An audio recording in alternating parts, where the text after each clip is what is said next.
வணக்கம். நான் உங்களின் அன்பு சகோதரி மாலதி பாலன். யாருக்காக நாவலை தொடர்வோம். பாகம் 19.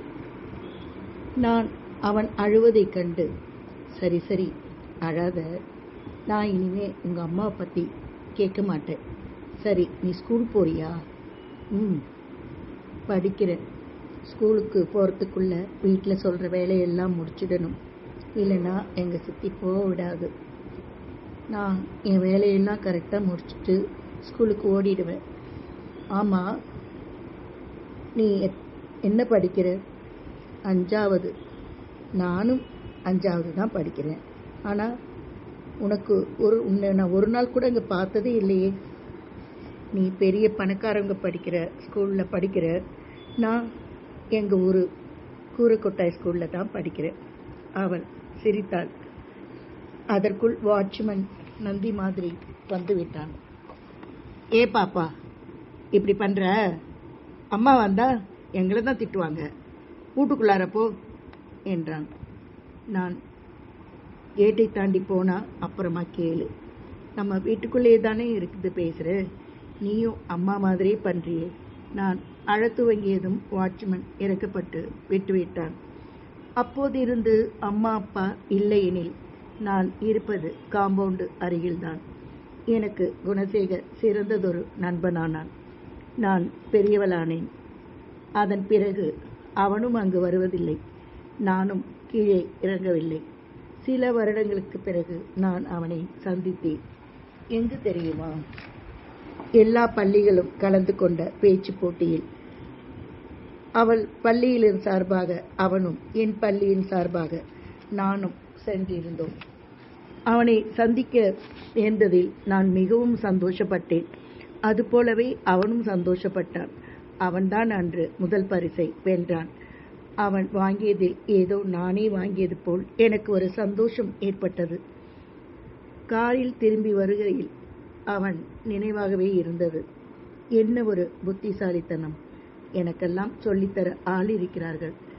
பள்ளி பாடங்களுக்கு டியூஷன், போதாக்குறைக்கு இது போன்ற போட்டிகளில் கலந்து கொள்ளும்போது தனியாக கோச் வேறு. இருப்பினும் என்னால் எல்லாம் பரிசை வெல்ல முடியாத போது, படிப்பதற்கு புத்தகம் கூட வாங்க முடியாத நிலையில், சித்தியின் கொடுமையிலும் எப்படி இவனால் இத்தனை புத்திசாலியாக இருக்க முடிகிறது? ஒரே வியப்பாக இருந்தது. அவன் மீது எனக்கு இருந்த பாசமும் மதிப்பும் பல மடங்கு உயர்ந்தது. அதன் பின்னர் இது போன்ற போட்டிகள் அனைத்திலும் நான் கலந்து கொள்வோம். அவனும் வருவதும் எங்களின் சிநேகிதம் மிகவும் வலுப்பட்டது. இந்த இடைக்காலத்தில் எங்கள் ஊரில் பல வசதிகள் வந்துவிட்டது. நல்ல ரோடுகளும் பெரிய பெரிய கட்டிடங்களும் பஸ் வசதிகளும் ஊர் நன்றாகவே வளர்ச்சி அடைந்திருந்தது. அன்று நான் பள்ளிக்கு கிளம்பி போக டிரைவர் எங்கோ சென்றிருந்தான். வர தாமதமாயிற்று. அப்பா ஹாலில் அமர்ந்திருந்தார். அப்பா, நான் இன்னைக்கு பஸ்ஸில் போகட்டுமா? ஏமா? அதான் நேரம் இருக்கே, டிரைவர் வரட்டும். நான் என்ன சின்ன குழந்தையா? ஏன் இப்படி? ஏன்பா, என் ஃப்ரெண்ட்ஸ் எல்லாம் பஸ்ஸில் தானே வராங்க, நான் அவங்களோட போனால் சந்தோஷமா இருக்குமா? ஏமா இப்படி பண்ணுற? ஊர் உலகம் கெட்டு கிடக்கு. பழக்கமில்லாத பழக்கமா உன்னால் சரியாக போக முடியாது. அதற்குள் டிரைவர் வந்து விட்டார். அப்பா ப்ளீஸ்பா ப்ளீஸ்பா, நான் கெஞ்சினேன். சரி சரி டிரைவர், பாப்பாவை பஸ் ஸ்டாண்டு கூட்டிட்டு போய் ஜாக்கிரதையா பஸ் ஏற்றி விட்டுட்டு வா. என் சக தோழிகளுடன் சென்றதில் எனக்கு மிகவும் மகிழ்ச்சியாக இருந்தது. ஒரே அரட்டையும் கும்மாலுமாய் எவ்வளவு சந்தோஷங்கள் வெளியே கொட்டி கிடக்கிறது. இதையெல்லாம் விட்டுவிட்டு கிணற்று தவளையைப் போல் இத்தனை நாட்கள் இருந்த போது, ஐயோ, அது வாழ்க்கையாது. இருப்பினும் சில நாட்கள் தான் அனுமதிக்கப்பட்டேன். வாரத்தில் ஒரு நாள் பஸ்ஸில் செல்ல அனுமதி வழங்கப்பட்டது. அன்று ஸ்கூல் முடிந்து காரில் வந்தபோது நடுவில் குணசேகரன் நடந்து வந்து கொண்டிருந்தான். நான் டிரைவரை வண்டியை நிறுத்தச் சொன்னேன். ஏறிக்க குணா, என் வீடு வரைக்கும் வந்துட்டேனா, அப்புறம் அங்கிருந்து உன் வீட்டுக்கு நடந்து போயிடலாம், ஈஸியாக இருக்கும் இல்லையா? வேணாம் வேணாம் வேணாம் பாப்பா, அம்மா திட்டுவாங்க, அப்புறம் உங்கள் அம்மா கிட்ட நீ தான் கஷ்டப்படணும், டிரைவர் கூறினான். அம்மா, முதல்ல ஒரு நாள் பட்டது உனக்கு மறந்தாலும் எங்களுக்கெல்லாம் மறக்காதுமா. பேசாம அதான் உனக்கும் நல்லது, அந்த பையனுக்கும் நல்லது என்றார் டிரைவர். ஆமாம், அவர்கள் பயப்படுவது காரணம் இருந்தது. சில வருடங்களுக்கு முன்னர் ஒரு நாள் இதேபோல் வந்து கொண்டிருக்கும் போது நடுவழியில் குணசேகர் வந்து கொண்டிருந்தான். நொண்டிக் கொண்டே அவன் முழங்காலில் ரத்தம் வழிந்து கொண்டிருந்தது. என்னவென்று கேட்டபோது ரொம்ப நேரம் கழித்து வீட்டுக்கு போனதால் சித்தி கட்டையால் அடித்தது முழங்காலில் காயம்பட்டதாக கூறினான். அவனை கட்டாயப்படுத்தி காரில் ஏற்றி கொண்டு சென்றேன். நல்ல வேளையாக அன்று அம்மாவும் அப்பாவும் இல்லாததால் அவனை என் அறைக்கு அழைத்து சென்று அங்கு மருந்திட்டு கட்டு போட்டேன். ஏதோ நான் அறிந்த வரையில் அவனை உட்கார வைத்துவிட்டு தின்பதற்கு கொடுத்தேன். அந்த நட்புணர்வில் இருவருக்குமே சந்தோஷம் ஏற்பட்டது. அப்போது வெளியிலிருந்து வந்த எனது அம்மா போட்டாலே ஒரு கூச்சல். அவனை தரதரவென்று இழுத்து கொண்டு போய் கேட்டுக்கு வெளியே தள்ளினாள். வீடு முழுவதும் அவன் நின்ற இடம், உட்கார்ந்த இடம் என்று எல்லா இடங்களையும் சோப்பும் ஃபினாயிலும் போட்டு கழுவ சொல்லி அன்று வீடே அமர்க்கலப்பட்டது. என்னை டெட்டால் சோப்பால் குளிப்பாட்டினாள். இதையெல்லாம் கண்டு எனக்கு மனம் வெறுத்து போனது.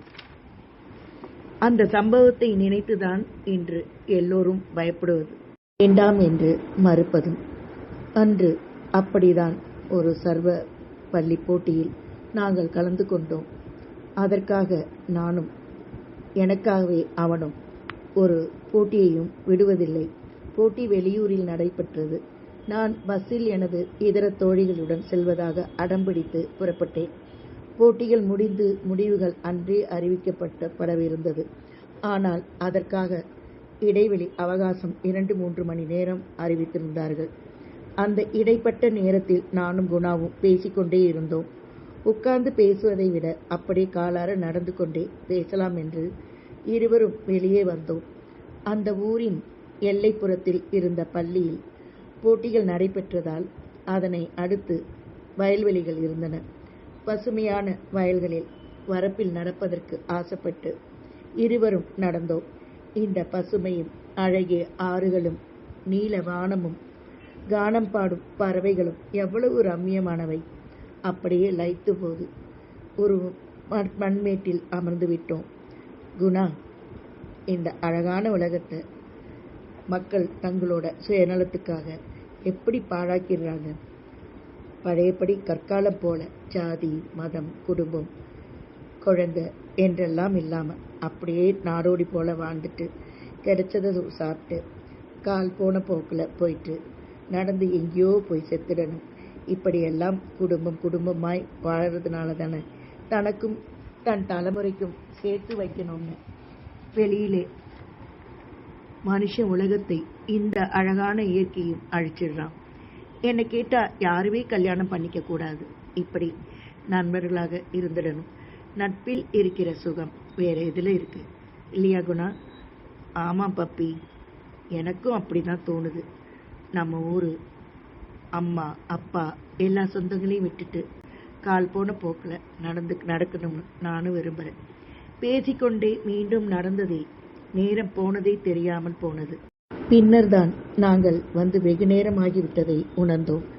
மீண்டும் எங்களின் குழுவை சென்றடைய வேண்டுமே என்ற பரபரப்பில் ஓடி வந்ததில் எங்கேயோ திசை மாறி போய்விட்டோம். கையில் பணம் கொண்டு வரவில்லை.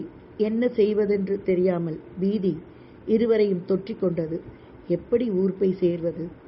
வெகு நேரம் சுற்றிய பின்னர் ஒரு பாதை புலப்பட்டது. குணாதான் சொன்னான், பப்பி, இந்த ஊரில் தான் எங்கள் பாட்டி வீடு இருக்குது. எப்படியாவது அதை கண்டுபிடிப்போம். பாட்டியை கூட்டிட்டு அவங்க கிட்ட பணம் இருந்தால் வாங்கிட்டு நீ முதல்ல ஊர் போய் சேரு. நான் எப்படி வேணும்னாலும் வந்துக்குவேன் என்று கூறினான். இறுதியாக அவனது பாட்டி வீட்டை கண்டுபிடித்த போது இருட்டத் தொடங்கிவிட்டது. அவன் அம்மாவை பெற்ற பாட்டியாம். எப்போதாவது ஒரு முறை அவன் பாட்டி வீட்டிற்கு வருவானாம். ஆனால் கொஞ்ச வருஷமாக அங்கு வருவதில்லையாம். நாங்கள் சென்றபோது அந்த பாட்டி உடல்நலம் குன்றி படுத்திருந்தார். எங்களுக்கு பொருளுதவி செய்யும் நிலையிலோ அல்லது ஆளாக வரும் நிலையிலோ அவர் இல்லை. இருட்டிய நேரமானதால் யாரை நம்பியும் என்னை அனுப்பி வைக்க அவர்கள் விரும்பவில்லை. ஏதோ பத்திரமாக இருக்கவாவது ஒரு இடம் கிடைத்த சந்தோஷத்தில் நானும் திருப்தி அடைந்தேன். விடிய விடிய கதை, உலக கதையெல்லாம் பேசினோம். உடல் நலமில்லாத போதிலும் அந்த பாட்டி எங்களுக்கு நிறைய கதை சொன்னார்கள். கஞ்சி வைத்து கொடுத்தார்கள். அந்த எளிமையான சூழல் எனக்கு மிகவும் பிடித்திருந்தது.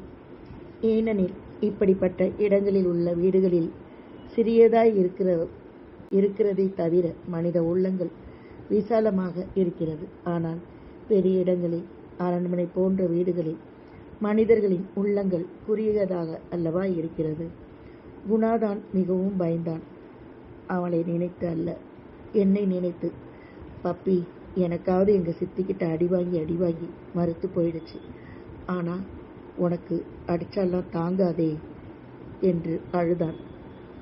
என் தொடர்ச்சியை நாளைய பதிவில் பார்க்கலாம். நன்றியுடன் உங்களின் அன்பு சகோதரி மாலதி பாலன். காலையில் இளம் வெயிலை பார்த்தால் அது நிலவு போலதான் தோன்றுகிறது. வாழ்க்கையின் ஆரம்பமும் இப்படிதான் காவியம் போல அழகாக இருக்கிறது. ஆனால் நடுப்பகலிலே தலை தெறிக்கும் வெயில் வீசும்போது, தரையிலே காலை வைத்தால் சுளீரென்று அனல் அடிக்கும்போது, பசி வயிற்றை பிய்க்கும்போது அந்த நிலவின் ஞாபகம் யாருக்கு வரும்?